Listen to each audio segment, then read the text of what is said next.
ஒரு கலை இலக்கிய விழாவில் A, B, C, D மற்றும் E என்ற 5 பள்ளிகளிலிருந்து பங்கேற்ற மாணவர்களின் எண்ணிக்கை மற்றும் அவர்கள் பெற்ற வெற்றிகளின் தரவுகள் கீழே கொடுக்கப்பட்டுள்ளன. இங்க 2 செவ்வக பட்டைகள் கொடுத்திருக்காங்க. அதுல ப்ளூ கலர்ல இருக்கக்கூடியது பங்கேற்ற மாணவர்களோட எண்ணிக்கை, எல்லோ கலர்ல இருக்கக்கூடியது அந்த பள்ளி பெற்ற வெற்றிகளோட எண்ணிக்கை.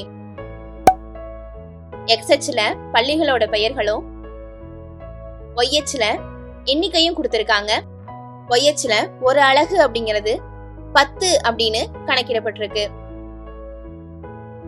வினா எண் 3, மாணவர்கள் வெற்றி பெற்ற எண்ணிக்கையை கொண்டு பள்ளிகளை இறங்கு வரிசைப்படுத்துக. இறங்கு வரிசை அப்படின்னா நம்ம அதிகபட்ச எண்ணிக்கையில இருந்து குறைந்தபட்ச எண்ணிக்கைன்னு வரிசைப்படுத்தணும். அப்போ வெற்றி, அதாவது எல்லோ கலர்ல இருக்கிறத மட்டும் பெருசுல இருந்து சின்னது அப்படின்னு நம்ம பார்த்துட்டே வரணும். முதல்ல இருக்கக்கூடியது பி, அடுத்ததா டி, அடுத்து இ, அடுத்து சி, அடுத்து ஏ.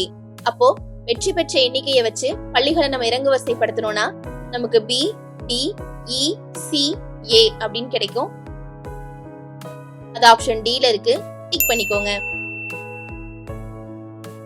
எந்த பள்ளியின் வெற்றி சதவீதம் அதிகமாக உள்ளது அப்படின்னு கேட்டிருக்காங்க. வெற்றி சதவீதம் அதிகமா இருக்கணும் அப்படின்னா பங்கேற்ற மாணவர்களோட எண்ணிக்கைக்கும் வெற்றிக்கும் இடையேயான வித்தியாசம் ரொம்ப கம்மியா இருக்கணும்.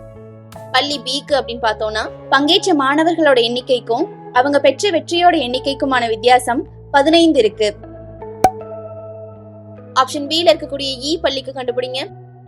பங்கேற்ற மாணவர்கள் 20, வெற்றி பெற்றவர்களும் 20, அப்ப வித்தியாசம் இங்க 0. ஆப்ஷன் சி பாருங்க, எஃப் அப்படின்னு கொடுத்திருக்காங்க.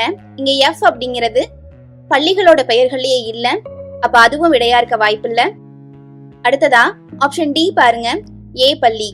பங்கேற்ற மாணவர்களோட எண்ணிக்கைக்கும் வெற்றிகளுக்கும் இடையேயான வித்தியாசம் 15 இருக்கு. இப்ப நம்ம கண்டுபிடிச்ச 3 எண்கள்ல எந்த வித்தியாசம் ரொம்ப கம்மி? இ பள்ளியோடது. அப்போ நமக்கு வெற்றி சதவீதம் கண்டிப்பா அங்க 100 இருக்கும். அப்ப அதுதான் அதிகமான வெற்றி சதவீதம். அப்ப ஆப்ஷன் பி டிக் பண்ணிக்கோங்க. வினா எண் 3, சரியாக 10 வெற்றியாளர்களை கொண்டுள்ள பள்ளியில் எத்தனை பங்கேற்பாளர்கள் உள்ளனர்?